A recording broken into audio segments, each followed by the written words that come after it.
শুভ সকাল বন্ধুরা। সকালবেলা কি রান্না করছি তোমাদের সাথে শেয়ার করছি। আচ্ছা আচ্ছা, গরম গরম ভাত আছে, বেগুন ভাজা,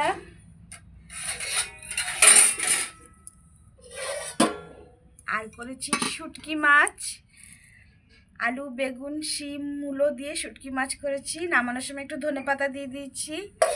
আর বেগুনের সাথে খাওয়ার জন্য করেছি মুগ ডাল কুমড়ো দিয়ে, কাঁচা মুগের ডাল করেছি কুমড়ো দিয়ে, জিরে ফোড়ন দিয়ে। আর সাথে আছে শসা, আর আছে ডিমের ঝোল। একটু পাতলা করে করেছি আজকে ডিমের ঝোলটা। এতে ক্যাপসিকাম দিয়ে দিয়েছি, পেঁয়াজ রসুন তো দিয়েছি, ক্যাপসিকাম দিয়েছি, খুব সুন্দর গন্ধ বেরোচ্ছে। আমার রান্নাটা তোমাদের যদি ভালো লাগে তাহলে আমার চ্যানেলে একটা লাইক আর সাবস্ক্রাইব করো, প্লিজ একটা সাবস্ক্রাইব করো।